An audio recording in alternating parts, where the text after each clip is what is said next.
As I stepped into the classroom, a collective gaze swept over me, assessing every aspect of my appearance with scrutinizing eyes. Their curious glances seemed to pry into my social standing, as if my worth hinged on the identity of my father.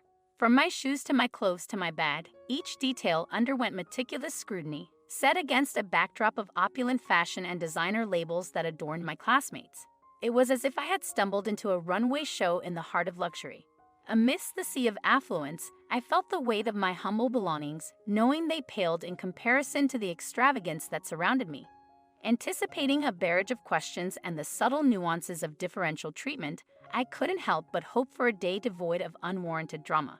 Summoning the courage to introduce myself amidst the palpable tension, I spoke with a tremor in my voice, extending a tentative greeting to my new classmates.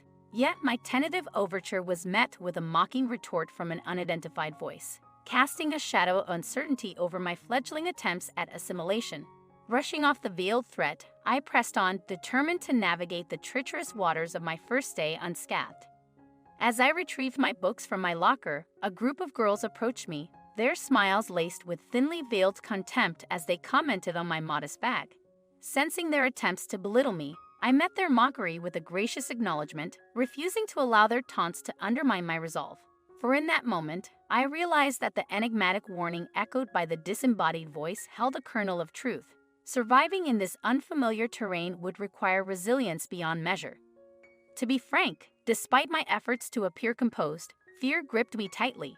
The thought of my true identity being uncovered filled me with dread, envisioning the torment that would surely follow.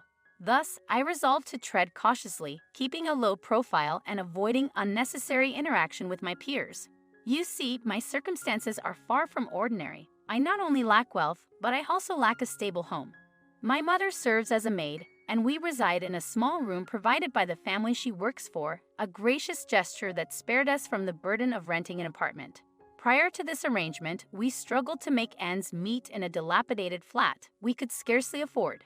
My father's departure left my mother to shoulder the responsibilities of parenthood single-handedly, often sacrificing her own needs to fulfill mine. When she secured employment with our current benefactors, our fortunes took a turn for the better. For 5 years, we lived under their roof, where their kindness knew no bounds.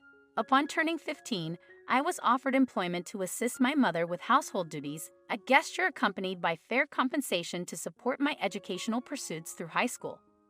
Gratitude filled my heart for their generosity, yet fate had one more surprise in store. A moment of crisis presented itself when Mr. Martins, whom I'll refer to as such, found himself choking during a lunch in his office. Without hesitation, I sprang into action, saving him from a potentially fatal outcome. In the aftermath, he extended an unexpected offer, a transfer to a prestigious private school, accessible only to the elite. Recognizing my potential, he insisted that I deserved a superior education. His niece, Evelyn, a student at the school, often extolled its virtues and emphasized the opportunities it offered for future academic pursuits. Though hesitant initially, I weighed the prospect against the backdrop of our modest existence. This rare opportunity promised to unlock doors previously beyond my reach. Thus, with Mr. Martinez's assurance of covering all expenses, I seized the chance. Now that I've divulged the circumstances surrounding my enrollment in this esteemed institution, let me return to the tale of the locker. The encounter didn't end there. After I expressed my gratitude and left, their leader, Chloe, called out to me. "Hey, you! What's your name again, Layla?" she queried. "Grace," I replied. She strode over, surrounded by curious onlookers, and posed the question, "So, tell us about your family. What does your father do?" My body trembled at the unexpected inquiry. I wasn't prepared for such scrutiny. As sweat beaded on my brow, I scanned the surroundings, scrambling for an answer. I was torn between the fear of confessing the truth and the dread of being caught in a lie. Then, unexpectedly, a voice chimed in. "He's a highly successful businessman, often abroad, and Grace prefers volunteering after school over flaunting fancy attire all the time." It was Evelyn coming to my aid with a fabricated tale. This declaration seemed to irk the group, who dispersed with disgruntled murmurs. Sensing my distress, Evelyn grasped my hand and guided me outside. She apologized for the deception, but explained that without intervention, those girls would have torn me apart. She provided insights into the school's social dynamics, detailing the hierarchical structure and the consequences of deviating from the norm. Overwhelmed by the daunting prospect of navigating this unfamiliar territory, tears welled in my eyes, and I contemplated retreating to my former school. Yet thoughts of my mother's unwavering support echoed in my mind, fueling my resolve to persevere. I couldn't bear the thought of disappointing her. Summoning my courage, I resolved to face the challenge head-on, bolstered by Evelyn's promise of assistance. Returning to class, I felt the weight of their whispered conversations, aware that I was the subject of their scrutiny. However, matters took a disconcerting turn when Aiden, Chloe's brother, approached me and requested a private conversation outside, in full view of everyone. He's undeniably charming and quite the eye-catcher. I mean, most of the boys here are quite the lookers, which got me pondering why good looks seem to accompany wealth so often. I trailed after him like an eager puppy, wondering why he wanted a private chat with me. Why choose me? We paused in the hallway, and he drew nearer. At that moment, my heart threatened to leap out of my chest. He leaned in and whispered, "Impressive how obedient you are. I know your little secret. I've been to Mr. Martinez's house a few times and caught sight of you there." I was paralyzed. Words eluded me, and I felt a knot of anxiety coiling in my stomach. I opted for silence and made a beeline for the bathroom, desperate to avoid any further embarrassment. Shutting the door behind me, I allowed myself to succumb to tears. I didn't want anyone to witness my vulnerability. Fear gripped me. What did he mean by that? Would he exploit the situation? What was my next move? Dialing Evelyn's number, I recounted the unsettling encounter. She was taken aback and warned me that Aiden was even worse than his sister, advising me to steer clear of him. Returning to class, I was relieved not to find him there. However, when he entered later, his gaze seemed fixed on me. I struggled to maintain focus, avoiding eye contact at all costs. The following day, Evelyn loaned me some of her clothes, hoping to divert attention and present me as just another regular student. She was truly a lifesaver. She provided me with a stunning bag, accessories, and exquisite designer shoes. Feeling bolstered, I strutted into school, expecting to finally be left in peace. But alas, fate had other plans. Upon entering the classroom, I found Chloe waiting for me. "Hi, new student. Love the new look, quite the upgrade. And as Evelyn mentioned, your mansion sounds incredible. How about inviting us over?" she quipped. It's like a rite of passage for new students. Each newcomer must throw a party and invite their classmates. I stood there, dumbfounded. What was I supposed to do? My heart raced, and my body trembled. To add to the pressure, I spotted Aiden in the corner, wearing a smirk. Summoning my courage, I replied, "Sure, I'd love to. But we're actually in the process of moving to a larger house. Once we're settled, I'll gladly host everyone." I hoped that would be the end of it. But Chloe wasn't buying my feeble excuse. "No worries, we can swing by after school today to hang out. And then, of course, you'll throw us another bash once you're in your grander digs," she insisted, emphasizing the word bigger. I instantly grasped her intentions. Aiden must have spilled the beans about yesterday, exposing my true background. She aimed to humiliate me in front of everyone. I teetered on the edge of collapse when suddenly Aiden intervened. "Hey sis," he interjected. I debated whether to flee or faint, knowing that Aiden's words could seal my fate. To my astonishment, he continued, "I'm not really feeling a party at her place tonight. How about we throw her a welcome home bash at ours?" Placing his hands on my shoulders, he winked at me. "Sounds perfect." I chimed in, smiling nervously. Chloe flushed crimson, and the room fell into stunned silence. I couldn't help but wonder why Aiden had come to my rescue, thwarting his sister's plan. Throughout class, my mind buzzed with thoughts of his actions.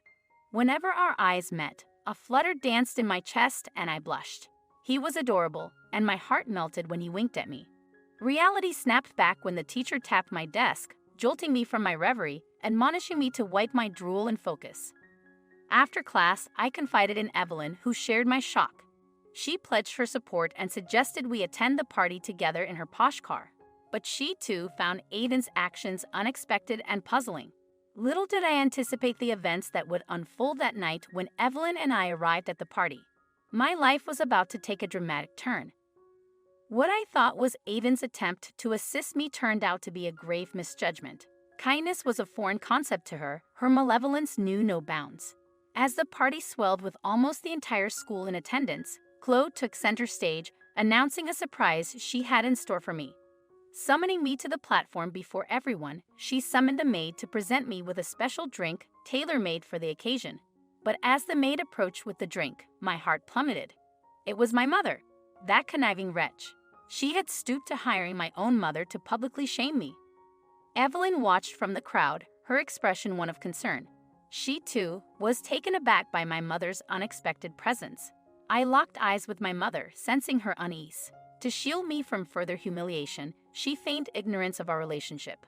My gaze then fell on Chloe, her smirk revealing sinister intentions. With calculated malice, Chloe approached my mother and deliberately spilled her drink, feigning an accident. Unable to bear the spectacle any longer, I shoved Chloe away and rushed to my mother's side.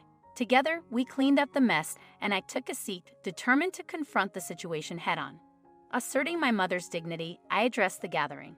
This woman is my mother, and I won't tolerate anyone mistreating her. She may be a maid, but I am proud of her. She has devoted her life to raising me and providing the best life possible. Having her as my mother is worth more than all your wealth. With my arm around her, I led her out of the room, head held high. As we made our way to the exit, I spotted Aiden approaching. He attempted to approach me, but I rebuffed him, declaring, "I was foolish to think you might be different." Evelyn came after us and drove us home. Throughout the night, my mother and I embraced, shedding tears together. She kept apologizing, but I reassured her, expressing my shame for pretending to be someone I wasn't. I reminded her that it wasn't her fault. It was her upbringing that had instilled such values. That experience only made me stronger. I continued attending the same school, clad in my thrifty attire and carrying my modest bag. Strangely, no one ever mentioned the incident again, and Chloe made a point to steer clear of me. Evelyn remained my steadfast friend, the only one who extended kindness. Despite the isolation, I thrived academically, focusing on my studies without distraction. 7 years elapsed since that pivotal day. Graduating with honors, I earned a full scholarship to a prestigious university and secured a rewarding job. Although content with my current position, I aimed higher, applying for a coveted role at another company. To my astonishment, Aiden, now the CEO, owned the very company. Following the interview, I walked out, dismissing any notion of working there. As I headed for the elevator, Aiden approached, nudging me gently. "Hi, long time no see. How have you been?" he greeted. My response was curt, "Okay," as I turned away. His unexpected apology caught me off guard. After a brief silence, I composed myself and faced him squarely. "It took you 7 years to realize you'd made a mistake," I retorted. As he spoke, I found myself rendered speechless. His next words caught me completely off guard. Aiden confessed that he had known my true identity all along and had wanted to shield me from his sister's malice. Though he hadn't divulged my financial status or my mother's occupation as a maid, somehow Chloe had discovered the truth. She had hired a spy to monitor me, intending to orchestrate my humiliation. However, upon witnessing Aiden's intervention at the party, she had been taken aback. Their ensuing confrontation led to a fallout, and he had distanced himself from her ever since. Aiden had even issued a warning, threatening anyone who dared to harm me at school. It dawned on me that he had been covertly safeguarding me all this time. I couldn't help but ask why he hadn't clarified matters during our school days. His response was candid. He recounted meeting my mother for the first time at Mr. Martinez's residence, where she had extended her kindness to him. Intrigued, he had inquired about her from Mr. Martinez, learning about her circumstances. Since that initial encounter, he had developed a fondness for my mother's company. She treated him with warmth and respect, unlike others who saw only wealth. He admitted to observing me from afar, struck by my resemblance to her and experiencing a flutter of emotions each time he caught sight of me. His narrative left me reeling with disbelief. Yet, amidst the shock, his plea for another chance resonated deeply. "I lost you once, and I don't want to lose you again," he confessed earnestly. With a shy grin and a blush, I acquiesced in a soft tone, "Sure, why not?"